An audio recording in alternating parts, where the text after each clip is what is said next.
नमस्कार आदाब सत श्री अकाल हमदर्द टीवी देखने वाले सारे दर्शकों का बहुत बहुत स्वागत है प्रोग्राम इमीग्रेशन मैटर्स विच मैं हाँ तरनजीत कौर घुमन। दोस्तों तुसीं जाणदे हो कि इमीग्रेशन मैटर्स नूं लैके इस वक्त नवीं अपडेशन सामने आ रही ने। तो बहुत सारे दर्शक सानूं वक्-वक् कैटेगरीज़ के बारे में सवाल करते हैं। असीं कोशिश करते हैं कि इन्हां कैटेगरीज़ के बारे में तुहानूं जिन्नी जानकारी हो सकी मुहैया करवाइए ते समय-समय ते साडे जिहड़े एक्सपर्ट्स ने वो प्रोग्राम विच आउंदे ने ते तुहानूं इस बारे जानकारी दिंदे ने।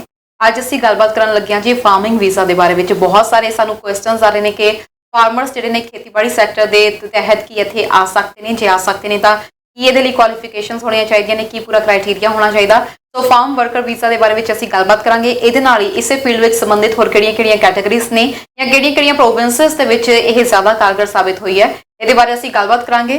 सो तुहाडा कैनेडियन इमीग्रेशन संबंधी कोई भी सवाल हैगा सानूं अज दे लाइव प्रोग्राम विच तुसीं कॉल कर सकते हो तुहाडे सवालों के जवाब देण लई। ते अजिहियां ही इमीग्रेशन संबंधी जो अपडेशनस आईयां ने उन्हां उत्ते जानकारी देने साडे नाल जुड़ चुके हैं जी आईसीसी इमीग्रेशन तो मनु दत्ता जी। स्वागत है sir. Karan ji thank you very much. सब तो पहला तो तुहानूं ते प्रोग्राम देखने वाले सारे ही भैणां भरावां नूं आईसीसी इमीग्रेशन की समूची टीम वालों एमडी ते आरडी वालों सत श्री अकाल, नमस्कार, आदाब, थैंक यू वेरी मच। की हाल चाल ने sir? All good Karan ji, thank you. Sir सानूं बहुत सारे लोगों के क्वेश्चनस आउंदे आ, क्वारीज आउंदियां ने ते बार-बार यही सब तो वध इस वक्त डिमांड दे विच जिहड़े क्वेश्चनस हैगे ओही है कि जिहड़े फार्म वर्कर वीज़ा वा सब तो पहला तो ये दसो कि वाकई इवें दा कोई वीज़ा हैगा जितों असीं बाहरले मुल्कां तो जिहड़े आ इत्थे बुला सकते हैं वर्कर्स? बिल्कुल करण जी, जिहड़े दोस्त साडे इत्थे फार्म रन कर रहे ने ਉਹ ਜੇ ਕਿਸੇ ਨੂੰ ਫਾਰਮ ਵਰਕਰ ਨੂੰ ਜੇ ਉਹਨਾਂ ਨੂੰ ਕਮੀ ਹੈਗੀ ਕਿਸੇ ਚੀਜ਼ ਦੀ ਲਾਈਕ ਉਹਨਾਂ ਨੂੰ ਵਰਕਰ ਨਹੀਂ ਮਿਲ ਰਹੇ ਖੇਤੀਬਾੜੀ ਵਾਸਤੇ, ਗ੍ਰੀਨ ਹਾਊਸ ਵਾਸਤੇ, ਕੋਈ ਪੋਲਟਰੀ ਫਾਰਮ ਹੈਗਾ, ਕੋਈ ਕੈਟਲ ਫਾਰਮ ਹੈਗਾ, ਉਹਦੇ ਵਾਸਤੇ ਵਰਕਰ ਨਹੀਂ ਮਿਲ ਰਹੇ ਤੇ ਉਹਨਾਂ ਨੂੰ ਵਰਕਰਸ ਦੀ ਘਾਟ ਹੈਗੀ ਤਾਂ LMIA ਤੇ ਕਿਸੇ ਵਰਕਰ ਨੂੰ ਕੈਨੇਡਾ ਲੈ ਕੇ ਆ ਸਕਦੇ ਨੇ। ਇਹ ਸਭ ਤੋਂ ਵੱਡੀ ਚੀਜ਼ ਹੈਗੀ ਜੀ। ਸੋ ਇੱਥੇ ਆ ਕੇ ਉਹ ਉਹਨਾਂ ਨੂੰ ਲੀਗਲ ਵੀਜ਼ਾ ਮਿਲ ਜਾਏਗਾ LMIA ਦੇ ਨਾਲ, they will be eligible to work here and इत्थे काम करन तो बाद उन्हां वास्ते PR दियां ऑप्शनस भी एग्जिस्ट करदियां। सो फार्म वर्कर बेसिकली आ हो गया जिहड़ा वर्क परमिट ते कैनेडा आ रहे ने ते भावें वो बैरीज दे फार्म हो गए, मशरूम दे फार्म्स हो गए, पोल्ट्री फार्म्स हो गए, पिग फार्म्स हो गए, किसी भी तरह का कोई फार्म हैगा उहदे विच जे वर्कर की लोड़ हैगी है वो सारे इस क्वालीफाई कर सकते हैं। करण जी बेसिकली काफ़ी वड्डा सैक्टर हैगा। यह टोटल जिहड़ा सैक्टर हैगा एग्रीकल्चर सैक्टर जिहड़ा कैनेडा दे वास्ते तकरीबन 67 बिलियन का रेवेन्यू जनरेट करता है हर साल। So it is such a huge sector. ऐसे करके तुहानूं याद होगा थोड़े चिर पहला असी एग्रीकल्चर पायलट फूड सैक्टर की भी गल की सीगी। So basically agri food pilot project शुरू भी इसे करके किया गया सीगा ताकि जिहड़े फार्म वर्करस आते हैं उन्हों की घाट जिहड़े इत्थे फार्म ओनर्स महसूस करते हैं वो सारे कमियां नूं पूरा किया जा सके। जी बिल्कुल। फार्म वर्कर की असीं गल करिए सब तो पहला आपां वक्-वक् कैटेगरीज़ की भी गल करांगे। बेसिकली जे क्वालिफिकेशन की गल करिए की क्वालिफिकेशन होनियां चाहिए ने उन्हां दे कोल? जी ਇਹਦੇ ਵਿੱਚ बेसिकली जे कला वर्क परमिट ਤੇ आना हैगा तो कोई एजुकेशन की रिक्वायरमेंट नहीं हैगी बट नॉर्मल रिक्वायरमेंट्स ਅਸੀਂ हमेशा कहने हैं कि ग्रेड 12 भी जरूर होवे तो बेटर रहता हैगा कैंडीडेट ਦੇ ਪੱਕੇ ਹੋਣ ਵਾਸਤੇ। ਬਿਕੋਜ਼ ਜਦੋਂ ਵੀ ਕੋਈ ਐਪਲੀਕੈਂਟ ਕੈਨੇਡਾ ਆ ਰਿਹਾ ਤਾਂ ਬੈਕ ਆਫ ਦਾ ਮਾਈਂਡ ਇਹੀ ਸੋਚ ਕੇ ਆ ਰਹੇ ਨੇ ਮੈਂ परमानेंट रेजिडेंसी मेरी होएगी या नहीं होएगी। सो जे ग्रेड 12 नहीं होएगी तो उन्होंने PR होनी मुश्किल हो जाएगी। सो वर्क परमिट वास्ते अगेन सेम रिक्वायरमेंट्स के जेड़ा भी कोई फार्म वर्कर इत्थे कैनेडा दे विच मौजूद है ने किसी भी तरह की तुसी फार्मिंग कर रहे हो ते तुहानू वर्कर की घाट महसूस हो रही है तो ਉਹਦੇ वास्ते तुसी LMIA वास्ते जा सकते हो। LMIA ਦਾ प्रोसैस की है जी? सब तो पहला तो एडवरटाइजमेंट चलनी हैगी एंड एडवरटाइजमेंट भी आ लो जॉब की लो वेज की जॉब पोजीशन हैगी। सो यह घट्टो घट्ट 4 तो 5 जगह एडवरटाइजमेंट चलनी चाहिए है। जॉब बैंक के विच तो ऑबवियसली हैगी है, इंडिजिनस वैबसाइट के विच भी चलनी है, न्यू कमर्स के विच चलनी है, उस तो बाद 2 होर वैबसाइट के विच एडवरटाइजमेंट घट्टो घट्ट 28 डेज मतलब एक 4 हफ्ते जरूर चलनी चाहिए है। 4 हफ्ते एडवरटाइजमेंट चलन तो बाद एप्लीकेशन जो तुहानू कोई फॉरन वर्कर ना कोई एप्लीकेंट इहो जिहा लोकल ना मिले तो तुसी फॉरन वर्कर वास्ते रिक्वेस्ट कर सकते हो कि मैं आ बंदे सिलेक्ट किए है ने मैं इन्हां वास्ते सर्विस कैनेडा दे कोल एप्लीकेशन जाएगी LMIA वास्ते। ऑफिसर देखेगा जे जेन्युइन रिक्वायरमेंट हैगी तुसी अपने पूरी कोशिश की हुई है फॉरन वर्कर नूं इत्थे वर्कर नूं हायर करन दी ਤੁਹਾਨੂੰ नहीं वर्कर मिल पा रहे तो वो अप्रूव करके ਤੁਹਾਨੂੰ LMIA अप्रूव कर देंगे। ਹੁਣ ਜਦੋਂ LMIA अप्रूव हो गया तो जे तो तुसी विद इन कैनेडा मौजूद है हो 24 अगस्त तो पहला आए हुए सीगे तो राइट अवे ਤੁਹਾਡਾ वर्क परमिट इत्थे ही लग जाएगा। यू विल बी एलिजिबल कि ਤੁਹਾਡਾ ऑनलाइन एप्लीकेशन लगेगी, वर्क परमिट लग के ਤੁਹਾਡੇ ਕੋਲ ਹੱਥ ਆ ਜਾਏਗਾ। सो इन केस जे ਤੁਸੀਂ बाहर बैठे हो तो ਤੁਹਾਡੀ ਜਿਹੜੀ होम कंट्री है उत्थे ਤੁਹਾਡੀ वर्क परमिट की एप्लीकेशन लगेगी ਐਂਡ ਉਹਦਾ processing time normally 6 to 8 weeks ਹੁੰਦਾ ਹੈਗਾ। ਸੋ ਉਹਦੇ ਵਿੱਚ ਤੁਹਾਡਾ ਪੁਲਿਸ ਕਲੀਅਰੈਂਸ ਵਗੈਰਾ ਜਾਣਗੇ, ਪੂਰੀ ਐਪਲੀਕੇਸ਼ਨ ਜਾਏਗੀ ਐਂਡ ਤੁਹਾਡਾ ਵੀਜ਼ਾ ਲੱਗ ਕੇ ਤੁਸੀਂ ਕੈਨੇਡਾ ਆ ਕੇ ਆਪਣੇ ਇੰਪਲੋਇਰ ਨਾਲ ਕੰਮ ਕਰ ਸਕੋਗੇ। ਇੱਥੇ ਜਿਹੜੇ ਖਾਸ ਤੌਰ ਤੇ ਵਿਜ਼ਟਰ ਵੀਜ਼ਾ ਤੇ ਆਏ ਹੋਏ ਨੇ, ਜਿਵੇਂ ਸਰਕਾਰ ਨੇ ਪਿੱਛੇ ਜੇ ਵੀ ਕਿਹਾ ਸੀ ਕਿ ਉਹ ਵੀ ਆਨਲਾਈਨ ਐਪਲੀਕੇਸ਼ਨਸ ਕਰ ਸਕਦੇ ਨੇ, ਜੇ ਉਹਨਾਂ ਦੇ ਕੋਲ LMIA ਹੈ ਤਾਂ ਇਸ ਫੀਲਡ ਦੇ ਵਿੱਚ ਉਹ ਵੀ ਟਰਾਈ ਕਰ ਸਕਦੇ ਨੇ। 100% ਤਰਨ ਜੀ, ਇੱਥੇ ਕੋਈ ਵੀ ਵਿਜ਼ਟਰ ਜਿਹੜਾ 24 ਅਗਸਤ ਤੋਂ ਪਹਿਲਾਂ ਕੈਨੇਡਾ ਦੇ ਵਿੱਚ ਪ੍ਰੈਜ਼ੈਂਟ ਹੈਗੇ ਨੇ, ਜੇ ਕੋਈ ਕੈਨੇਡੀਅਨ ਇੰਪਲੋਇਰ ਉਹਨਾਂ ਨੂੰ ਜੌਬ ਆਫਰ LMIA ਅਪਰੂਵ ਕਰਵਾ ਕੇ ਦਿੰਦਾ ਹੈਗਾ ਤੇ ਉਹ ਆਪਣੀ ਵਰਕ ਪਰਮਿਟ ਦੀ ਐਪਲੀਕੇਸ਼ਨ ਵਿਦਿਨ ਕੈਨੇਡਾ ਆਨਲਾਈਨ ਲਗਾ ਸਕਦੇ ਨੇ। ਬਿਲਕੁਲ। ਇਹਦੇ ਲਈ ਫਿਰ ਕੀ ਜ਼ਰੂਰਤਾਂ ਹੋਣਗੀਆਂ, ਕੀ ਰਿਕੁਆਇਰਮੈਂਟ ਫੁਲਫਿਲ ਕਰਨੀਆਂ ਹੋਣਗੀਆਂ? ਤਰਨ ਜੀ, ਸਭ ਤੋਂ ਪਹਿਲਾਂ ਇੰਪਲੋਇਰ ਦੀ ਰਿਕੁਆਇਰਮੈਂਟਸ ਹੁੰਦੀਆਂ, ਬਟ ਜੇ ਅਸੀਂ ਫਾਰਮ ਵਰਕਰ ਦੀ ਗੱਲ ਕਰੀਏ ਤੇ LMIA ਜੇ ਅਪਰੂਵ ਹੈਗਾ ਆ, ਗ੍ਰੇਡ 12 ਹੈਗੀ ਹੈ, ਬੇਸਿਕ ਇੰਗਲਿਸ਼ ਹੈਗੀ ਹੈ ਕਿ ਤੁਹਾਡੀ ਐਪਲੀਕੇਸ਼ਨ ਆਨਲਾਈਨ ਹੋਣੀ ਲੱਗ ਸਕਦੀ ਹੈ ਐਂਡ ਇਹ 31 ਮਾਰਚ ਤੱਕ ਦੀ ਡੈਡਲਾਈਨ ਹੈਗੀ ਹੈ। ਸੋ ਜੇ 24 ਅਗਸਤ ਤੋਂ ਪਹਿਲਾਂ ਤੁਸੀਂ ਕੈਨੇਡਾ ਲੈਂਡ ਕੀਤੇ ਹੋ, ਤੁਹਾਨੂੰ LMIA ਮਿਲਦਾ ਤੇ ਤੁਹਾਡੀ ਐਪਲੀਕੇਸ਼ਨ ਆਨਲਾਈਨ ਜਾ ਸਕਦੀ ਹੈਗੀ ਹੈ।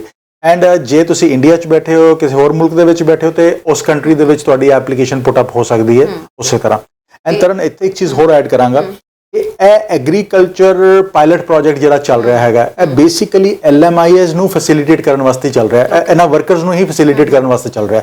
ਜਿਹੜੇ ਵਰਕਰਸ ਇਹਨਾਂ ਖੇਤਾਂ ਦੇ ਵਿੱਚ ਆ ਕੇ ਕੰਮ ਕਰਦੇ ਨੇ, ਉਹ ਇੱਥੇ ਆ ਕੇ 1 ਸਾਲ ਕੰਮ ਕਰਨ ਤੋਂ ਬਾਅਦ ਐਗਰੀ ਫੂਡ ਸੈਕਟਰ ਜਿਹੜਾ ਹੈਗਾ ਉਹਦੇ ਵਿੱਚ ਪਾਇਲਟ ਐਪਲੀਕੇਸ਼ਨ ਲਗਾਉਣ ਦੇ ਵਿੱਚ ਐਲੀਜੀਬਲ ਹੋ ਜਾਂਦੇ ਨੇ।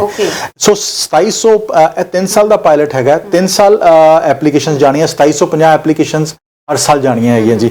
ਇਹਦੇ ਵਿੱਚ ਮੀਟ ਪ੍ਰੋਡਕਸ਼ਨ ਮੈਨੂਫੈਕਚਰਿੰਗ ਯੂਨਿਟਸ ਵਾਲੇ ਵਰਕਰਸ ਵੀ ਕੁਆਲੀਫਾਈ ਕਰਦੇ ਨੇ, green house nursery agriculture products ਵਾਲੇ ਵਰਕਰਸ ਵੀ ਕੁਆਲੀਫਾਈ ਕਰਦੇ ਨੇ, ਐਨੀਮਲ ਪ੍ਰੋਡਕਸ਼ਨ ਵਾਲੇ ਵੀ ਕੁਆਲੀਫਾਈ ਕਰਦੇ ਨੇ, ਮਸ਼ਰੂਮ ਫਾਰਮਿੰਗ ਵਾਲੇ ਵੀ ਕੁਆਲੀਫਾਈ ਕਰਦੇ ਨੇ, ਕੈਟਲ ਰੈਂਚਿੰਗ ਵਾਲੇ ਵੀ ਕੁਆਲੀਫਾਈ ਕਰਦੇ ਨੇ, pig farms, poultry, sheep and goat farms ਉਹ ਵੀ ਕੁਆਲੀਫਾਈ ਕਰਦੇ ਨੇ, ਰਿਟੇਲ ਬੁਚਰਸ, ਇੰਡਸਟਰੀਅਲ ਬੁਚਰਸ ਵੀ ਇਹਦੇ ਵਿੱਚ ਕੁਆਲੀਫਾਈ ਕਰਦੇ ਨੇ, ਫਾਰਮ ਵਰਕਰਸ, ਕਿਸੇ ਵੀ ਤਰ੍ਹਾਂ ਦੇ ਫਾਰਮ ਵਰਕਰਸ ਹੋਣ, ਕਿਸੇ ਵੀ ਫੀਲਡ ਦੇ ਫਾਰਮ ਵਰਕਰਸ ਹੋਣ, farm supervisors, farm workers qualify, food processing labour, harvesting labour.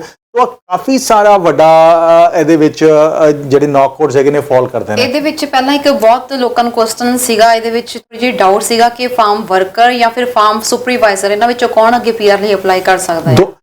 Okay, ਜੇ ਆਪਾਂ ਪਹਿਲੇ ਐਕਸਪ੍ਰੈਸ ਐਂਟਰੀ ਦੀ ਗੱਲ ਕਰੀਏ, ਉੱਥੇ ਵਿੱਚ ਸਿਰਫ ਨੌਕ B ਵਾਲੇ, ਫਾਰਮ ਸੁਪਰਵਾਈਜ਼ਰ ਵਾਲੇ ਜਾ ਸਕਦੇ। ਬਸ ਐਗਰੀਕਲਚਰ ਫੂਡ ਪਾਇਲਟ ਪ੍ਰੋਜੈਕਟ ਜਿਹੜਾ ਚੱਲ ਰਿਹਾ, ਐਗਰੀ ਫੂਡ ਪਾਇਲਟ, ਇਹਦੇ ਵਿੱਚ ਵਰਕਰਸ ਵੀ ਕੁਆਲੀਫਾਈ ਕਰ ਸਕਦੇ ਨੇ। ਜ਼ਰੂਰੀ ਨਹੀਂ ਹੈਗਾ ਕਿ ਤੁਹਾਡੇ ਕੋਲ ਸੁਪਰਵਾਈਜ਼ਰ ਐਕਸਪੀਰੀਅੰਸ ਹੈਗਾ, ਈਵਨ ਲੇਬਰ ਦਾ ਐਕਸਪੀਰੀਅੰਸ ਹੈ ਤਾਂ ਵੀ ਤੁਸੀਂ ਇਸ ਪਾਇਲਟ ਪ੍ਰੋਗਰਾਮ ਦੇ ਵਿੱਚ ਅਪਲਾਈ ਕਰ ਸਕਦੇ ਹੋ PR ਵਾਸਤੇ। ਸੋ ਬੇਸਿਕ ਰਿਕੁਆਇਰਮੈਂਟ ਹੈਗੀ ਕਿ CLB ਲਾਈਨ CLB 4 ਹੋਣਾ ਚਾਹੀਦਾ। ਸੋ ਲਿਸਨਿੰਗ, ਰੀਡਿੰਗ, ਰਾਈਟਿੰਗ, ਸਪੀਕਿੰਗ ਦੇ ਵਿੱਚ ਜੇ 4 ਬੈਂਡਸ ਹੈਗੇ ਨੇ ਤੇ ਤੁਸੀਂ ਆਰਾਮ ਨਾਲ ਕੁਆਲੀਫਾਈ ਕਰ ਸਕਦੇ ਹੋ। ਵੈਸੇ ਲਿਸਨਿੰਗ ਦੇ ਵਿੱਚ 4.5 ਤੇ ਰੀਡਿੰਗ ਦੇ ਵਿੱਚ 3.5 ਬੈਂਡਸ ਚਾਹੀਦੇ ਨੇ ਤੇ CLB 4 ਤੁਸੀਂ ਮੀਟ ਕਰ ਲੈਂਦੇ ਹੈ। ਜਿਹੜੇ ਤੁਸੀਂ ਐਗਰੀ ਫੂਡ ਪਾਇਲਟ ਪ੍ਰੋਗਰਾਮ ਦੀ ਗੱਲ ਕੀਤੀ ਹੈ, ਕਿਹੜੀ ਪ੍ਰੋਵਿੰਸ ਦੇ ਵਿੱਚ ਮੇਨ ਇਹ ਚੱਲ ਰਿਹਾ ਜਾਂ ਇਹ ਫੈਡਰਲ ਲੈਵਲ ਦਾ? ਇਹ ਫੈਡਰਲ ਪ੍ਰੋਗਰਾਮ ਹੈਗਾ, ਅਕ੍ਰੋਸ ਕੈਨੇਡਾ ਇਹਦਾ ਫਾਇਦਾ ਲਿੱਤਾ ਜਾ ਸਕਦਾ ਹੈ। ਜੀ, ਇਹਦੇ ਬਾਰੇ ਗੱਲ ਕਰਾਂਗੇ। ਇੱਕ ਦਰਸ਼ਕ ਸਾਡੇ ਨਾਲ ਜੁੜ ਗਏ ਨੇ। ਹੈਲੋ, ਹਾਂਜੀ, ਸਤਿ ਸ੍ਰੀ ਅਕਾਲ ਜੀ। ਸਤਿ ਸ੍ਰੀ ਅਕਾਲ ਜੀ, ਕਿੱਥੋਂ ਬੋਲ ਰਹੇ ਹੋ? ਜੀ, ਮੈਂ ਵਿਨੀਪੈਗ ਤੋਂ ਬੋਲ ਰਿਹਾ ਜੀ। ਜੀ ਸਰ, ਕੀ ਸਵਾਲ ਹੈ? ਇਹ ਪੁੱਛਣਾ ਸੀ ਜੀ, ਇਹਦੇ ਵਿੱਚ ਕੋਈ ਏਜ ਫੈਕਟਰ ਵੀ ਉਹਨਾਂ ਦੀ ਏਜ ਲਿਮਿਟ ਦਾ ਵੀ ਹੈਗਾ ਜੀ, ਜਿਹੜਾ ਐਗਰੀਕਲਚਰ ਫਾਰਮ ਵਰਕਰ ਦਾ ਤੁਸੀਂ ਦੱਸ ਰਹੇ ਹੋ? ਆਪਾਂ ਟੀਵੀ ਸਕਰੀਨ ਤੇ ਆਂਸਰ, ਤੁਸੀਂ ਟੀਵੀ ਸਕਰੀਨ ਤੇ ਆਂਸਰ ਸੁਣ ਸਕਦੇ ਹੋ ਜੀ। ਕਾਲ ਕਰਨ ਲਈ ਤੁਹਾਡਾ ਬਹੁਤ ਬਹੁਤ ਧੰਨਵਾਦ ਜੀ ਸਰ। ਇਹਦੇ ਵਿੱਚ ਕੋਈ ਏਜ ਲਿਮਿਟ ਨਹੀਂ ਹੈਗੀ। Okay, so anybody and everybody can qualify. ਇਹ ਉਤੋਂ ਦੀ federal only thing is grade 12 ECA ਤੁਹਾਡੀ ਜਿਹੜੀ ਅਸੈਸਮੈਂਟਸ ਹੋਣੀ ਚਾਹੀਦੀ, ਗ੍ਰੇਡ 12 ਦੀਆਂ ਹੋਣੀ ਚਾਹੀਦੀਆਂ, ਸੈਕੰਡਰੀ ਸਕੂਲ ਦੀਆਂ ਹੋਣੀ ਚਾਹੀਦੀਆਂ ਤੇ ਨਾਲ CLB ਲੈਵਲ 4 ਮੀਟ ਹੋਣਾ ਚਾਹੀਦਾ। ਆਈਲੈਟਸ 4 ਬੈਂਡਸ ਹੈਗੇ ਨੇ ਤੇ you are good to go. And CELPIP ਦੀ ਗੱਲ ਕਰੀਏ ਤੇ 4444 ਇਹ ਬੈਂਡਸ ਹੈਗੇ ਨੇ, you are good to apply under this category. But ਇੱਕੋ ਹੀ ਚੀਜ਼ ਹੈ ਕਿ 2750 ਐਪਲੀਕੇਸ਼ਨ 1 ਸਾਲ ਦੇ ਵਿੱਚ ਇਸ ਪਾਇਲਟ ਦੇ ਵਿੱਚ ਜਾਣੀਆਂ ਹੈਗੀਆਂ। ਸੋ 2750 ਦਾ ਜਦੋਂ ਕੋਟਾ ਪੂਰਾ ਹੋ ਜਾਏਗਾ ਤਾਂ ਨੈਕਸਟ ਈਅਰ ਤੁਹਾਡੀ ਐਪਲੀਕੇਸ਼ਨ ਕੰਸੀਡਰ ਹੋਏਗੀ। ਸੋ ਹੁਣ ਜਿਹੜਾ 2020 ਦੇ ਵਿੱਚ ਤੁਸੀਂ ਐਪਲੀਕੇਸ਼ਨ ਪੁੱਟ ਅਪ ਕਰੋਗੇ, ਜੇ ਤੁਸੀਂ ਇਸ ਕੋਟੇ ਦੇ ਵਿੱਚ ਨਹੀਂ ਮੀਟ ਕਰਦੇ ਤੇ 2021 ਦੇ ਕੋਟੇ ਦੇ ਵਿੱਚ ਤੁਹਾਡੀ ਐਪਲੀਕੇਸ਼ਨ ਪ੍ਰੋਸੈਸ ਹੋ ਸਕਦੀ ਹੈ। ਇਹਦੇ ਲਈ ਕੋਈ ਬੈਕ ਐਕਸਪੀਰੀਅੰਸ ਦੀ ਵੀ ਜ਼ਰੂਰਤ ਹੈਗੀ ਹੈ? ਕਰਨ ਜੀ, ਐਸ ਸੱਚ ਕੋਈ ਐਕਸਪੀਰੀਅੰਸ ਦੀ ਲੋੜ ਨਹੀਂ, ਸਿਰਫ ਲੋਕਲ ਵਿਦਨ ਕੈਨੇਡਾ 1 ਸਾਲ ਦਾ ਐਕਸਪੀਰੀਅੰਸ ਜ਼ਰੂਰ ਹੋਣਾ ਚਾਹੀਦਾ।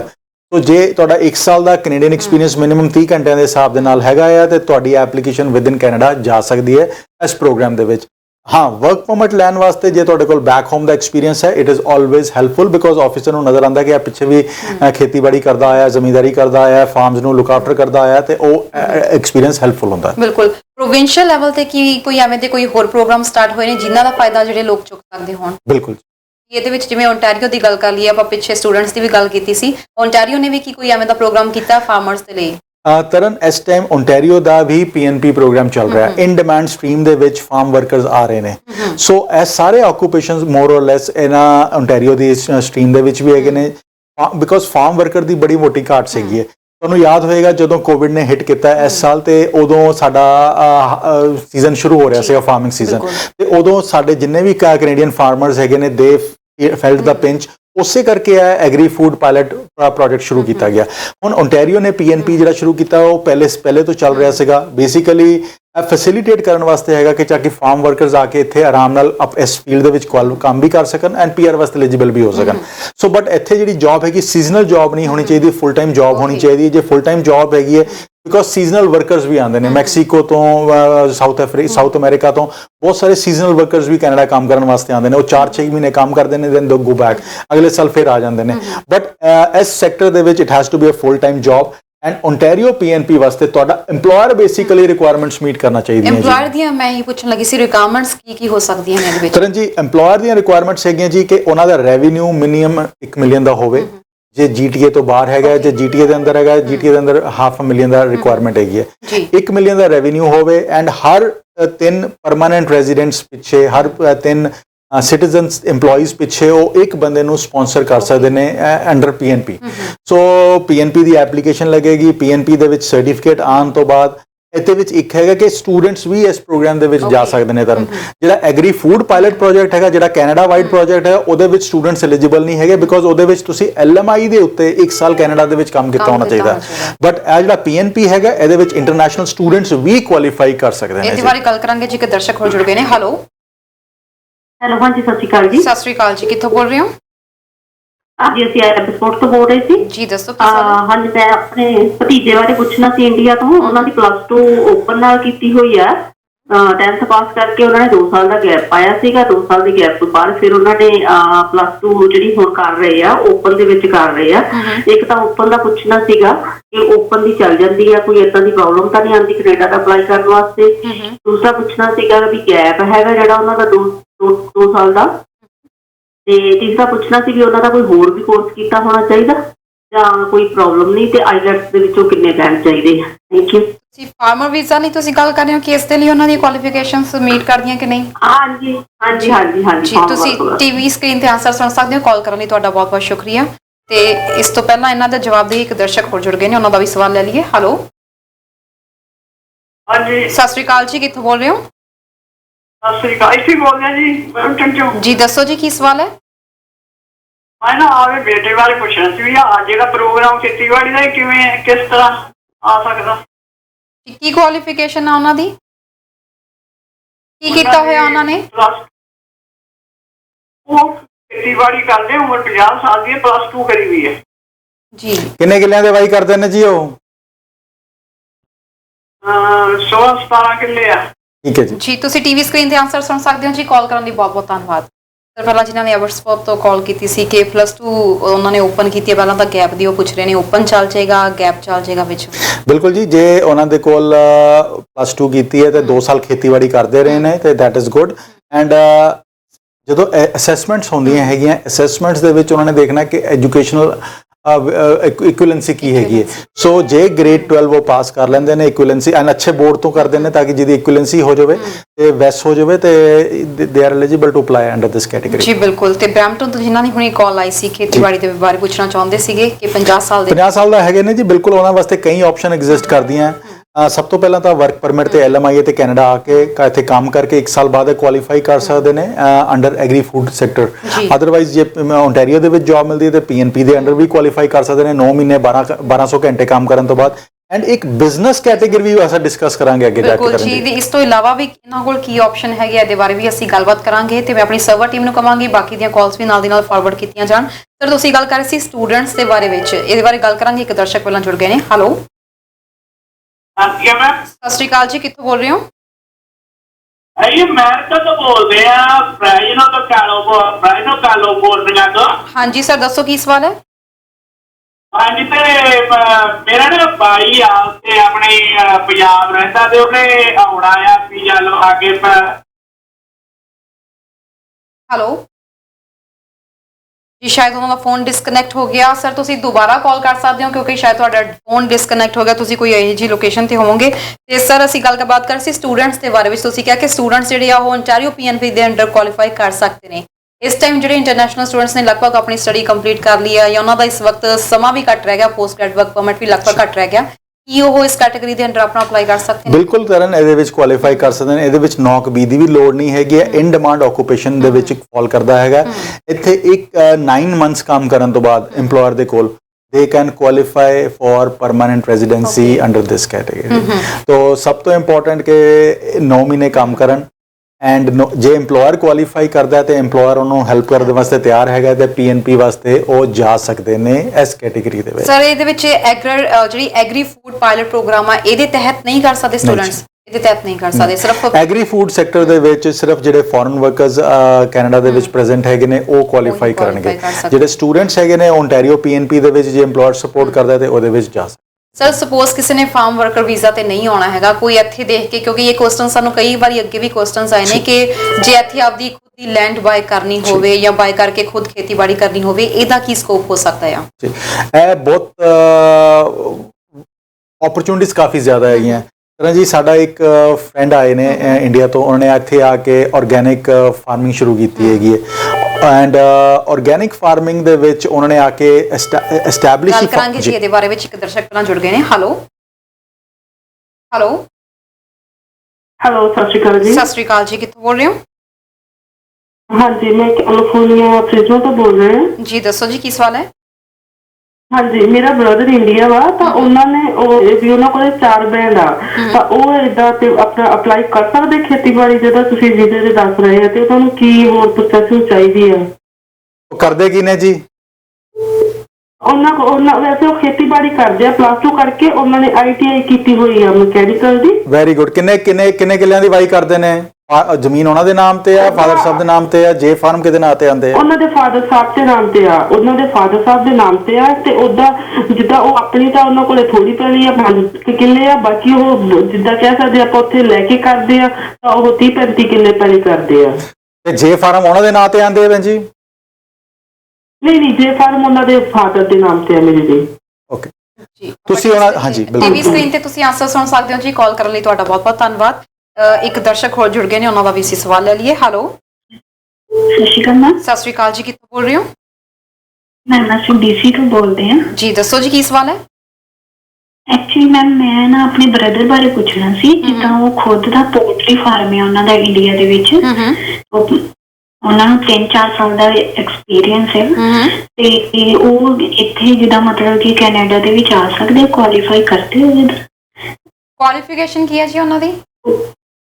ਉਹਨਾਂ ਦੀ +2 ਆ ਤੇ ਉਹਦੇ ਵਾਸਤੇ ਕੀ ਪ੍ਰੋਸੈਸ ਹੋਏਗਾ? ਉਮਰ ਕਿੰਨੀ ਹੈ ਜੀ ਉਹਨਾਂ ਦੀ? ਹਾਂਜੀ, ਉਮਰ ਕਿੰਨੀ ਹੈ ਜੀ ਉਹਨਾਂ ਦੀ? ਏਜ ਉਹਨਾਂ ਦੀ 35 ਹੋਏਗੀ। 35 ਦੇ ਅਰਾਊਂਡ ਪੁੱਛ ਰਹੇ ਆ ਆਨਸਰ। ਤੁਸੀਂ ਟੀਵੀ ਸਕਰੀਨ ਤੇ ਆਨਸਰ ਸੁਣ ਸਕਦੇ ਹੋ ਜੀ। ਕਾਲ ਕਰਨ ਲਈ ਤੁਹਾਡਾ ਬਹੁਤ ਬਹੁਤ ਧੰਨਵਾਦ। ਹੈਲੋ, ਸਤਿ ਸ਼੍ਰੀ ਅਕਾਲ ਜੀ। ਸਤਿ ਸ਼੍ਰੀ ਅਕਾਲ ਜੀ, ਮੈਂ ਜਸਵਿੰਦਰ ਗੱਲ ਕਰ ਰਿਹਾ ਜੀ, BC ਤੋਂ, ਬ੍ਰਿਟਿਸ਼ ਕੋਲੰਬੀਆ ਤੋਂ। ਜੀ ਸਰ, ਦੱਸੋ ਕੀ ਸਵਾਲ ਹੈ? Ma'am first of all thanks to giving me opportunity. मेरा सवाल regarding different classes, I know today program थोड़ा फूड एंड एग्रीकल्चर से चल रहा है, बट मेरा सवाल कैनेडियन एक्सपीरियंस क्लास से actually last time I miss your program. जी सर, कोई गल नहीं, तुसी अपना सवाल पूछो। ओके जी, मेरा सवाल है मैम, मेरे को 1 साल का एक्सपीरियंस है कैनेडियन एक्सपीरियंस क्लास का, मैं अप्लाई भी कर रहा थे ऑनलाइन, मैं अपना प्रोफाइल बनाया, दैट इज इंडिविजुअल मेरा 449 का स्कोर बन रहा है, बट जे मैं वाइफ में इंक्लूड करना तो मेरे पॉइंट्स कट रहे हैं। ये कोई प्रॉब्लम आ सकती है जो मैं इंडिविजुअल प्रोफाइल लावा या विद वाइफ लाऊं, because my wife is also working here, but उनका एक्सपीरियंस जो है वो एम्प्लॉयर वो दूसरा एक्सपीरियंस है, उनका एक्सपीरियंस स्किल एक्सपीरियंस से नहीं आंदा। ਤੁਸੀਂ ਟੀਵੀ ਸਕਰੀਨ ਤੇ ਆਨਸਰ ਸੁਣ ਸਕਦੇ ਹੋ ਜੀ। ਕਾਲ ਕਰਨ ਲਈ ਤੁਹਾਡਾ ਬਹੁਤ ਬਹੁਤ ਸ਼ੁਕਰੀਆ ਜੀ। ਤੇ ਸਰ, ਪਹਿਲਾਂ ਜਿਨ੍ਹਾਂ ਨੇ ਕੈਲੀਫੋਰਨੀਆ ਤੋਂ ਗੱਲ ਕੀਤੀ ਸੀ, ਆਪਣੇ ਬ੍ਰਦਰ ਦੇ ਬਾਰੇ ਵਿੱਚ ਪੁੱਛਣਾ ਚਾਹੁੰਦਾ ਸੀ। ITI ਕੀਤੀ ਹੋਈ ਆ ਤੇ ਕਾਫੀ ਵਾਹੀ ਕਰਦੇ ਨੇ। ਤਰਨ ਜੀ, ਇਹਨਾਂ ਵਾਸਤੇ ਕਾਫੀ ਸਾਰੀਆਂ ਓਪਰਚੁਨਿਟੀਜ਼ ਬਣ ਸਕਦੀਆਂ। ਸਭ ਤੋਂ ਪਹਿਲਾਂ ਤਾਂ LMIA ਦੇ, ਜੇ ਇਹਨਾਂ ਨੂੰ LMIA ਮਿਲ ਜਾਂਦਾ ਹੈਗਾ, ਵਰਕ ਪਰਮਿਟ ਤੇ ਕੈਨੇਡਾ ਆ ਸਕਦੇ ਨੇ। ਆ ਕੇ ਕੰਮ ਕਰਨ ਤੋਂ ਬਾਅਦ EMPLOYER ਜੇ 1 ਸਾਲ ਬਾਅਦ ਐਗਰੀ ਫੂਡ ਸੈਕਟਰ ਦੇ ਵਿੱਚ ਕੁਆਲੀਫਾਈ ਕਰ ਸਕਦੇ ਨੇ। ਜੇ ਓਨਟਾਰੀਓ ਦੇ ਵਿੱਚ ਆਉਂਦੇ ਨੇ ਤੇ PNP ਵਾਸਤੇ ਵੀ ਕੁਆਲੀਫਾਈ ਕਰ ਸਕਦੇ ਨੇ ਆਫਟਰ 9 ਮੰਥਸ। ਸੋ ਆ ਤਾਂ ਹੋ ਗਈ ਪਹਿਲੀ ਓਪਰਚੁਨਿਟੀ ਇਹਨਾਂ ਵਾਸਤੇ। ਹੁਣ ਦੂਸਰੀ ਓਪਰਚੁਨਿਟੀ ਇਹਨਾਂ ਵਾਸਤੇ ਹੋ ਗਈ ਬਿਜ਼ਨਸ। ਅਸੀਂ ਬਿਜ਼ਨਸ ਬਾਰੇ ਡਿਸਕਸ ਕਰ ਰਹੇ ਸੀਗੇ। ਓਨਰ ਆਪਰੇਟਰ ਹੋਵੇ, ਜੇ ਤੁਸੀਂ ਜ਼ਿਮੀਂਦਾਰੀ ਕਰਦੇ ਹੋ, ਵੱਡੀ ਵਾਈ ਕਰਦੇ ਪਏ ਹੋ, ਉੱਥੇ ਤੁਹਾਡੇ ਨਾਮ ਤੇ ਜ਼ਮੀਨ ਜਾਇਦਾਦ ਹੈਗੀ ਹੈ, ਜੇ ਫਾਰਮ ਤੁਹਾਡੇ ਨਾਮ ਤੇ ਹੈਗੇ ਨੇ ਤੇ ਤੁਹਾਡੇ ਵਾਸਤੇ ਓਪਰਚੁਨਿਟੀਜ਼ ਕਾਫੀ ਸਾਰੀ ਐਗਜ਼ਿਸਟ ਕਰਦੀਆਂ। ਇੱਥੇ ਆ ਕੇ ਤੁਸੀਂ ਸਪੈਸ਼ਲਾਈਜ਼ਡ ਫਾਰਮਿੰਗ ਦੇ ਵਿੱਚ ਜਾ ਸਕਦੇ ਹੋ, ਗ੍ਰੀਨ ਹਾਊਸਿੰਗ ਦੇ ਵਿੱਚ ਜਾ ਸਕਦੇ ਹੋ। Owner operator can be one. There are other opportunities as well. We can discuss that on individual one-on-one basis as well. And ਇਹਦੇ ਵਿੱਚ ਉਹ ਆ ਕੇ, ਹੁਣ ਜਿਸ ਤਰ੍ਹਾਂ ਅਸੀਂ ਦੱਸ ਰਹੇ ਕਿ ਸਾਡੇ ਕਲਾਇੰਟ ਆਏ ਨੇ, ਉਹਨਾਂ ਨੇ ਆ ਕੇ ਆਰਗੈਨਿਕ ਖੇਤੀ ਫਾਰਮਿੰਗ ਸ਼ੁਰੂ ਕੀਤੀ। ਉਹਨਾਂ ਨੇ ਇੱਥੇ 1000 ਕਿੱਲੇ ਦਾ ਫਾਰਮ ਲਿੱਤਾ ਜੀ, ਐਂਡ ਉਹਦੇ ਉੱਤੇ ਦੇ ਹੈਵ ਸਟਾਰਟਡ ਆਰਗੈਨਿਕ ਖੇਤੀ। ਆਰਗੈਨਿਕ ਇੱਥੇ ਕੈਨੇਡਾ ਦੇ ਵਿੱਚ ਓਪਰਚੁਨਿਟੀਜ਼ ਬਹੁਤ ਸਾਰੀਆਂ ਹੈਗੀਆਂ ਜ਼ਮੀਨਦਾਰ ਵਾਸਤੇ, ਬਿਕੋਜ਼ ਸਭ ਤੋਂ ਵੱਡੀ ਗੱਲ ਕਿ ਇੱਥੇ ਜ਼ਮੀਨ ਬਹੁਤ ਹੈਗੀ ਹੈ। ਕੈਨੇਡਾ ਇੱਕ ਇਹੋ ਜਿਹਾ ਕੰਟਰੀ ਹੈਗਾ ਜਿਹਦੇ ਵਿੱਚ ਜ਼ਮੀਨ ਵੀ ਬਹੁਤ ਹੈਗੀ ਹੈ, ਪਾਣੀ ਵੀ ਬਹੁਤ ਹੈਗਾ, ਐਂਡ ਜਿਹੜੀ ਖੇਤੀ ਜਿਹੜੀ ਹੋ ਰਹੀ ਹੈ ਇੱਥੇ ਆਰਗੈਨਿਕ ਖਾਸ ਕਰ, ਉਹਦਾ ਰਿਟਰਨਸ ਵੀ ਬਹੁਤ ਅੱਛੀਆਂ ਹੈਗੀਆਂ। ਇਸੇ ਤਰ੍ਹਾਂ ਇੱਕ ਸਾਡੇ ਹੋਰ ਫਰੈਂਡ ਹੈਗੇ ਨੇ, ਉਹਨਾਂ ਨੇ ਆ ਕੇ ਇੱਥੇ ਸ਼ੁਰੂ ਕੀਤਾ ਹੈਗਾ ਲਸਣ ਦੀ, ਆਰਗੈਨਿਕ ਲਸਣ ਦੀ। ਉਹ ਸਪੈਸ਼ਲਾਈਜ਼ਡ ਉਹਨਾਂ ਨੇ ਆਰਗੈਨਿਕ ਲਸਣ ਦੇ ਫਾਰਮਿੰਗ ਸ਼ੁਰੂ ਕੀਤੀ ਹੈਗੀ ਹੈ। ਸੋ ਬੇਸਿਕਲੀ ਉਹਨਾਂ ਦਾ ਐਂਡੇਵਰ ਹੈਗਾ ਆ ਕਿ ਆਰਗੈਨਿਕ ਅਸੀਂ ਕੈਨੇਡਾ ਵਾਈਡ ਜਿਹੜੀ ਸਾਡੀ ਕੈਨੇਡਾ ਹੀ ਨੇ ਪ੍ਰੋਡਕਸ਼ਨ ਹੈਗੀ ਹੈ, ਉਹਦਾ ਸਿਰਫ 30% ਅਸੀਂ ਕੈਨੇਡਾ ਦੇ ਵਿੱਚ ਪ੍ਰੋਡਿਊਸ ਕਰਦੇ ਹਾਂ। 70% ਔਰ ਜਿਹੜੇ ਅਸੀਂ ਗਾਰਲਿਕ ਦੀ ਗੱਲ ਕਰੀਏ ਉਹ ਬਾਹਰੋਂ ਆਉਂਦਾ ਹੈਗਾ, ਐਂਡ ਉਹ ਵੀ ਨਹੀਂ ਪਤਾ ਸਾਨੂੰ ਕਿਹੜਾ ਆਰਗੈਨਿਕ ਹੈਗਾ ਕਿਹੜਾ ਨਹੀਂ ਹੈਗਾ। ਇਹਦੇ ਵਿੱਚ ਰਿਟਰਨਸ ਬਹੁਤ ਅੱਛੀਆਂ ਹੈਗੀਆਂ। ਆਰਗੈਨਿਕ ਫਾਰਮਿੰਗ ਇੱਕ ਵਨ ਐਗਜ਼ਾਮਪਲ ਹੋ ਗਿਆ। ਇਸੇ ਤਰ੍ਹਾਂ ਗ੍ਰੀਨ ਹਾਊਸਿਸ ਲੈ ਲੇ, ਪਲਾਂਟਸ ਲੈ ਲੇ, ਫਲਾਵਰਸ ਲੈ ਲੇ, there are n number of opportunity ਜਿਹੜੀਆਂ ਐਗਜ਼ਿਸਟ ਕਰਦੀਆਂ। ਬਟ ਹੈਗਾ ਕੀ ਹੈ ਕਿ ਤੁਸੀਂ ਆ ਕੇ ਫਾਰਮ ਲੈਣਾ ਹੈਗਾ। ਇੱਥੇ ਫਾਰਮ ਲੈ ਕੇ ਤੁਹਾਡਾ ਓਨਰ ਆਪਰੇਟਰ ਇਹਦੇ ਉੱਤੇ ਵਰਕ ਹੋ ਸਕਦਾ ਹੈ। ਐਂਡ ਫਾਰਮ ਇਹ ਵੀ ਨਹੀਂ ਕਿ ਤੁਸੀਂ 5000 ਕਿੱਲੇ ਦਾ ਜਾਂ 1000 ਕਿੱਲੇ ਦਾ ਲੈਣਾ, ਤੁਸੀਂ 100 ਕਿੱਲੇ ਦਾ ਫਾਰਮ ਲੈ ਕੇ ਵੀ ਸ਼ੁਰੂ ਕਰ ਸਕਦੇ ਹੋ, 50 ਕਿੱਲੇ ਦੇ ਫਾਰਮ ਤੇ ਵੀ ਸ਼ੁਰੂ ਕਰ ਸਕਦੇ ਹੋ। ਬਟ ਤੁਹਾਡਾ ਜਿਹੜਾ ਪ੍ਰੋਗਰਾਮ ਹੈਗਾ, ਜਿਹੜਾ ਤੁਹਾਡਾ ਬਿਜ਼ਨਸ ਪਲਾਨ ਹੈਗਾ, ਜਿਹੜੇ ਤੁਹਾਡੇ ਪਲੈਨਿੰਗ ਹੈਗੀ ਹੈ, ਉਹ ਇਹੋ ਜਿਹੀ ਹੋਣੀ ਚਾਹੀਦੀ ਕਿ ਉਹ ਪ੍ਰੋਗਰੈਸਿਵ ਹੋਵੇ, ਨਜ਼ਰ ਆਵੇ ਆਫਿਸਰ ਨੂੰ ਕਿ ਆ ਮਲਟੀਪਲ ਗਰੋਥ ਵਾਸਤੇ ਜਾ ਰਹੇ ਹੈਗੇ ਨੇ। ਜੀ ਬਿਲਕੁਲ, ਇਹਦੇ ਬਾਰੇ ਡਿਟੇਲ 'ਚ ਗੱਲ ਕਰਾਂਗੇ। ਇੱਕ ਦਰਸ਼ਕ ਹੋਰ ਜੁੜ ਗਏ ਨੇ। ਹੈਲੋ, ਹਾਂਜੀ ਸਤਿ ਸ਼੍ਰੀ ਅਕਾਲ ਮੈਮ। ਸਤਿ ਸ਼੍ਰੀ ਅਕਾਲ ਜੀ। ਹਾਂਜੀ ਸਰ, ਕੀ ਸਵਾਲ ਹੈ ਤੁਹਾਡਾ? ਲੈਣ ਗੱਡੀ ਗਈ ਸੀ ਕਿ ਮੇਰਾ ਸਵਾਲ ਸੀਗਾ ਜੀ, ਅਸੀਂ ਮੇਰਾ ਬਾਈ ਕੀਰੇ ਪੰਜਾਬ ਰਹਿੰਦਾ ਆ ਤੇ ਉਹਨੇ ਕੈਨੇਡਾ ਆਉਣਾ ਵਾ, ਤੇ ਤੁਸੀਂ ਆ ਦੱਸਿਆ ਸੀ ਲਾਈਫ ਦੇ ਖੇਤੀਬਾੜੀ ਤੇ ਵੀਜ਼ੇ ਲੱਗ ਗਿਆ ਤੇ ਵੀ ਸਾਡਾ ਕੈਨੇਡਾ ਕੋਈ ਨਹੀਂ ਵੀ ਇਹਦਾ ਕੋਈ ਰੀਜ਼ਨ ਹੋ ਸਕਦਾ ਹੋਰ ਕਿ ਨਹੀਂ? ਮੈਨੂੰ ਸਵਾਲ ਸਮਝ। ਬਿਲਕੁਲ ਹੋ ਸਕਦਾ ਜੀ, ਜ਼ਰੂਰੀ ਨਹੀਂ ਹੈਗਾ ਕੈਨੇਡਾ ਜਿਹੜੇ ਵੀ ਇਮੀਗ੍ਰੇਟ ਹੁੰਦੇ ਨੇ ਉਹਨਾਂ ਦੇ ਰਿਸ਼ਤੇਦਾਰੀ ਇੱਥੇ ਹੋਣ ਜਾਂ ਭੈਣ ਭਾਈ ਜਾਂ ਫੈਮਿਲੀ ਹੋਵੇ। ਜਿਨ੍ਹਾਂ ਦੀ ਫੈਮਿਲੀ ਨਹੀਂ ਕੈਨੇਡਾ ਦੇ ਵਿੱਚ ਹੈਗੇ ਉਹ ਵੀ ਕੈਨੇਡਾ ਆ ਕੇ ਸੈਟਲ ਹੋ ਸਕਦੇ ਨੇ। ਹਾਂਜੀ ਜੀ, ਕੋਈ ਰੀਜ਼ਨ ਦੱਸੋ ਫਿਰ ਆਪਾਂ ਨੂੰ, ਕੋਈ ਰੀਜ਼ਨ ਉਹਨਾਂ ਦੀ ਡਿਟੇਲ ਤੁਸੀਂ ਸਾਡੇ ਨਾਲ ਸ਼ੇਅਰ ਕਰੋ ਜੀ। ਡਿਟੇਲ ਸ਼ੇਅਰ ਕਰੋ ਸਰ, ਕੀ ਉਹਨਾਂ ਦੀ ਕੁਆਲੀਫਿਕੇਸ਼ਨ? ਤੁਸੀਂ ਸਾਡੇ ਨਾਲ 1-on-1 ਫੋਨ ਕਰਕੇ, ਆਫਿਸ ਫੋਨ ਕਰਕੇ ਆਪਣੇ ਬ੍ਰਦਰ ਦੀ ਡਿਟੇਲ ਸ਼ੇਅਰ ਕਰਕੇ ਆਪਾਂ ਡਿਸਕਸ ਕਰ ਸਕਦੇ ਹਾਂ। ਬਿਲਕੁਲ, ਤੁਸੀਂ ਡਿਟੇਲ ਸਰ ਮਿਸਟਰ ਦੱਤਾ ਨੂੰ ਉਹਨਾਂ ਦੇ ਫੋਨ ਨੰਬਰ ਤੇ ਕਾਲ ਕਰ ਸਕਦੇ ਹੋ ਤੇ ਪੂਰੀ ਉਹਨਾਂ ਦੀ ਡਿਟੇਲ ਸ਼ੇਅਰ ਕਰ ਸਕਦੇ ਹੋ, ਕੀ ਕੁਆਲੀਫਿਕੇਸ਼ਨ ਆ, ਸਭ ਕੁਝ ਕਰਕੇ ਕੀ ਆਪਸ਼ਨਸ ਹੋਣਗੇ ਉਹ ਤੁਹਾਨੂੰ ਬੈਟਰ ਵੇ ਨਾਲ ਗਾਈਡ ਕਰ ਦੇਣਗੇ। ਥੈਂਕ ਯੂ ਕਾਲ ਕਰਨ ਲਈ। ਤੇ ਸਰ ਆਪਾਂ ਗੱਲਬਾਤ ਕਰ ਰਹੇ ਸੀਗੇ, ਤੁਸੀਂ ਦੱਸਿਆ ਕਿ ਜ਼ਰੂਰੀ ਨਹੀਂ ਹੈ ਕਿ ਕਿੰਨੀ ਲੈਂਡ ਲੈਣੀ ਹੈ, ਤੁਸੀਂ ਜਸਟ ਇੱਕ ਆਫਿਸਰ ਨੂੰ ਵੀ ਨਾਲ ਦੇ ਨਾਲ ਦੱਸਣਾ ਪੈਣਾ ਹੈ ਕਿ ਤੁਸੀਂ ਜੋ ਕੰਮ ਕਰ ਰਹੇ ਹੋ ਉਹਦੇ ਵਿੱਚ ਤੁਸੀਂ ਕੁਝ ਐਬਸੋਲੂਟਲੀ ਤਰ੍ਹਾਂ ਸਪੈਸ਼ਲਾਈਜ਼ਡ ਫਾਰਮਿੰਗ ਦੇ ਵਿੱਚ ਜਾ ਰਹੇ ਹੋ। ਕੱਲਾ ਮਸ਼ਰੂਮ, ਅਸੀਂ ਮਸ਼ਰੂਮ ਦੀ ਗੱਲ ਕਰੀਏ, ਕੈਨੇਡਾ ਦੇ ਵਿੱਚ ਮਸ਼ਰੂਮ ਦੀਆਂ ਆਪਸ਼ਨਸ ਬਹੁਤ ਸਾਰੀਆਂ ਐਗਜ਼ਿਸਟ ਕਰਦੀਆਂ। ਜਿੰਨੀ ਪ੍ਰੋਡਕਸ਼ਨ ਸਾਡੀ ਹੈਗੀ ਹੈ ਉਹਦੇ ਨਾਲੋਂ ਸਾਡੀ ਇੰਪੋਰਟ ਉਸ ਤੋਂ ਵੀ ਜ਼ਿਆਦਾ ਹੈਗੀ ਹੈ।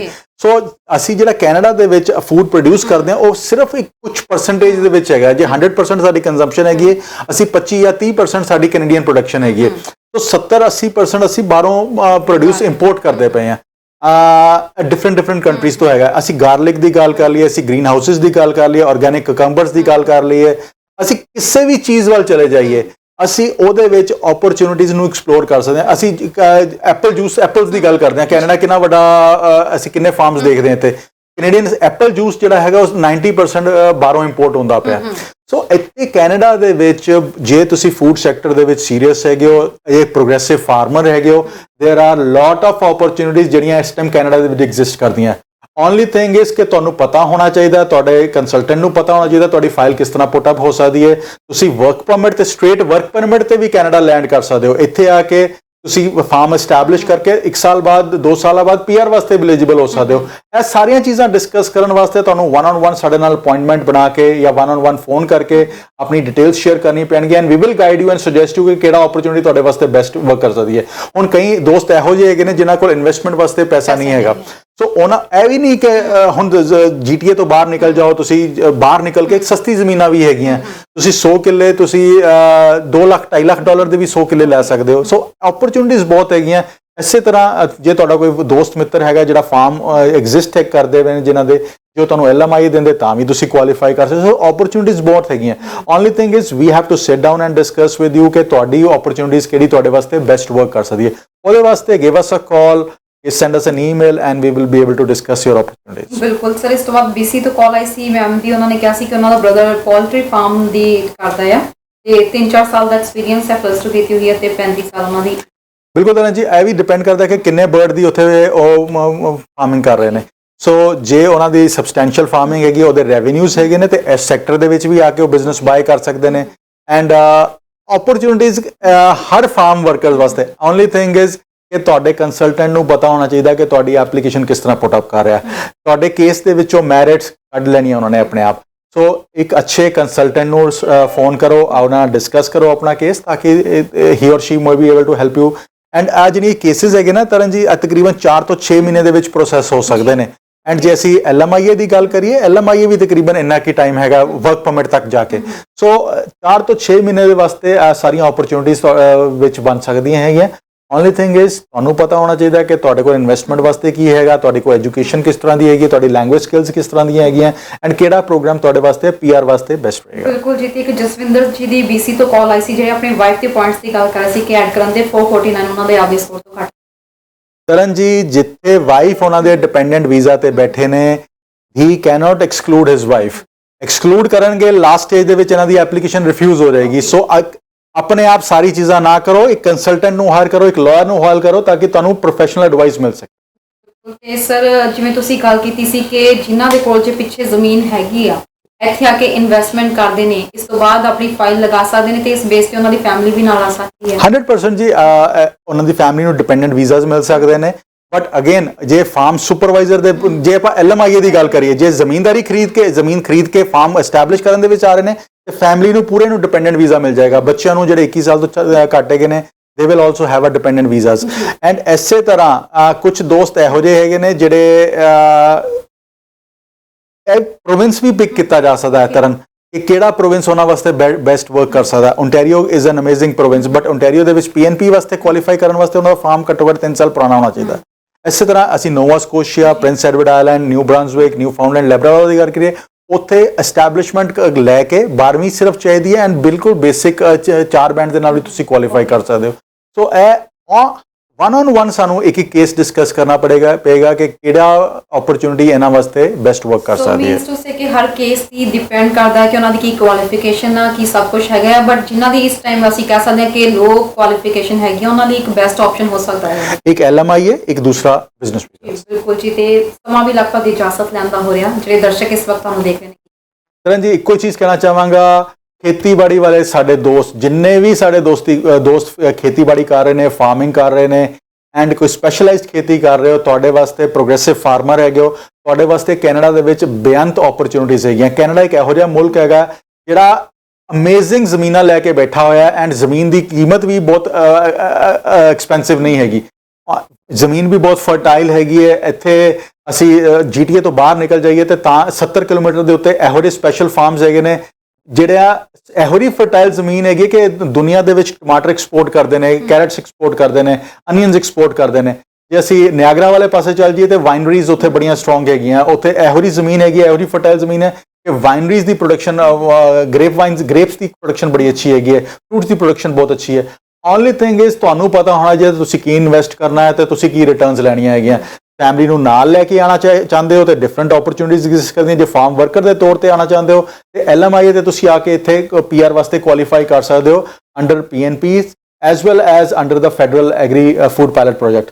ਸੋ ਓਪਰਚੁਨਿਟੀਜ਼ ਡਿਸਕਸ ਕਰਨ ਵਾਸਤੇ, ਆਪਣੀ ਕੇਸਿਸ ਡਿਸਕਸ ਕਰਨ ਵਾਸਤੇ give us a call, info@ICC-immigration ਤੁਹਾਨੂੰ ਕਾਲ ਕਰ ਸਕਦੇ ਹੋ, ਈਮੇਲ ਕਰ ਸਕਦੇ ਹੋ info@ICC-immigration.ca, ਜਾਂ ਫਿਰ ਤੁਹਾਨੂੰ ਕਾਲ ਕਰ ਸਕਦੇ ਹੋ at 905-461-2424। ਇਹ WhatsApp ਨੰਬਰ ਹੈਗਾ ਜੀ 647-850-9000 647-850-9000। ਐਂਡ ਜੇ 1-on-1 ਕੰਸਲਟੇਸ਼ਨ ਕਰਨੀ ਹੈ, 10-15 ਮਿੰਟ, ਅੱਧਾ ਘੰਟਾ ਸਾਡੇ ਨਾਲ ਇਨਵੈਸਟ ਕਰਨਾ ਹੈ ਤੇ ਪੇਡ ਕੰਸਲਟੇਸ਼ਨ ਲਓ, ਉਹ ਤੁਹਾਡੇ ਵਾਸਤੇ ਬੈਟਰ ਹੈਗਾ। That way we can discuss, go through your numbers, go through your entire details. ਜੇ ਇੱਕ ਜਾਂ ਦੋ ਸਵਾਲ ਪੁੱਛਣੇ ਆ ਤੇ ਤੁਸੀਂ ਫ੍ਰੀ ਕੰਸਲਟੇਸ਼ਨ ਸਾਡੇ ਨਾਲ ਲੈ ਸਕਦੇ ਹੋ, ਬਟ ਜੇ ਡੈਪਥ ਦੇ ਵਿੱਚ ਆਪਣਾ ਕੇਸ ਡਿਸਕਸ ਕਰਨਾ ਚਾਹੁੰਦੇ ਹੋ, ਸੀਰੀਅਸ ਹੈਗੇ ਹੋ, ਤੇ take up paid consultation, and paid consultation ਜਿਹੜੀ ਪੇਮੈਂਟ ਕਰੋਗੇ ਤੁਸੀਂ, ਇਹ ਬਾਅਦ ਚੋਂ ਤੁਹਾਡੀ ਫੀਸ ਦੇ ਵਿੱਚ ਵੀ ਐਡਜਸਟ ਹੋ ਜਾਏਗੀ। ਸੋ for straight forward advice ICC immigration ਨਾਲ ਸੰਪਰਕ ਕਰੋ। 14 ਸਾਲ ਤੋਂ ਜ਼ਿਆਦਾ ਅਰਸਾ ਹੋ ਗਿਆ ਸਾਨੂੰ ਇਮੀਗ੍ਰੇਸ਼ਨ ਸਰਵਿਸਿਜ਼ ਪ੍ਰੋਵਾਈਡ ਕਰਦੇ ਹੋਇਆ, and we are a team that is known for crystal clear and transparent advice. ਜਿਹੜੀ ਚੀਜ਼ ਪੋਸੀਬਲ ਹੋਏਗੀ ਵੀ ਵਿਲ ਟੈਲ ਯੂ, ਜਿਹੜੀ ਚੀਜ਼ ਨਹੀਂ ਪੋਸੀਬਲ ਹੋਏਗੀ ਕਵਾਂਗੇ ਕਿ ਭਾਈ do not waste your time and hard and money on that. ਬਿਲਕੁਲ, thank you so much sir. ਸਾਡੇ ਦਰਸ਼ਕਾਂ ਦਾ ਬਹੁਤ ਚਿਰ ਤੋਂ ਹੀ ਸਵਾਲ ਸੀਗੇ, ਤੁਸੀਂ ਉਹਨਾਂ ਦੇ answer. Thank you very much. तो दोस्तों इसी आज काफ़ी ਤੁਹਾਡੇ ਸਵਾਲ ਸਨ ਕਿ ਫਾਰਮ ਵਰਕਰ ਵੀਜ਼ਾ ਦੇ ਬਾਰੇ ਵਿੱਚ ਜਾਣਕਾਰੀ ਦਿੱਤੀ ਜਾਵੇ। ਉਮੀਦ ਕਰਦੇ ਹਾਂ ਕਿ ਤੁਹਾਡੀ ਜੋ ਕਾਫੀ ਸਵਾਲ ਸਨ ਉਹਨਾਂ ਨੂੰ ਕਲੀਅਰ ਕੀਤਾ ਗਿਆ। ਕਈਆਂ ਦੀ ਕਾਲਸ ਹੁਣ ਤੱਕ ਆ ਰਹੀਆਂ ਸੀ, ਅਸੀਂ ਮੁਆਫੀ ਚਾਹਾਂਗੇ ਕਿ ਸਮਾਂ ਘੱਟ ਹੋਣ ਦੇ ਚੱਲਦੇ ਤੁਹਾਡੀਆਂ ਕਾਲਸ ਨਹੀਂ ਲੈ ਪਾਏ। ਇਸ ਦੇ ਬਾਰੇ ਵਿੱਚ, ਇਸ ਵੀਜ਼ਾ ਦੇ ਬਾਰੇ ਵਿੱਚ, ਕੈਟੇਗਰੀ ਦੇ ਬਾਰੇ ਵਿੱਚ ਤੁਸੀਂ ਪੂਰੀ ਡਿਟੇਲ ਲੈਣਾ ਚਾਹੁੰਦੇ ਹੋ ਜਾਂ ਆਪਣਾ ਕੇਸ ਡਿਸਕਸ ਕਰਨਾ ਚਾਹੁੰਦੇ ਹੋ, ਤੁਸੀਂ ICC ਇਮੀਗ੍ਰੇਸ਼ਨ ਨੂੰ ਕੰਟੈਕਟ ਕਰ ਸਕਦੇ ਹੋ। ਤੁਸੀਂ ਮਨੂ ਦੱਤਾ ਜੀ ਦੇ ਨਾਮ ਦੇ ਨੀਚੇ ਬਲੈਕ ਬਾਕਸ ਵਿੱਚ ਇਹਨਾਂ ਦਾ ਨੰਬਰ ਤੇ ਈਮੇਲ ਆਈਡੀ ਦਿੱਤੀ ਹੈ, ਇੱਥੇ ਆਪਣੀ ਡਿਟੇਲਸ ਸ਼ੇਅਰ ਕਰ ਸਕਦੇ ਹੋ। ਫਿਲਹਾਲ ਪ੍ਰੋਗਰਾਮ ਦੇਖਣ ਲਈ ਤੁਹਾਡਾ ਬਹੁਤ ਬਹੁਤ ਧੰਨਵਾਦ। ਦੇਖਦੇ ਰਹੋ ਹਮਦਰਦ।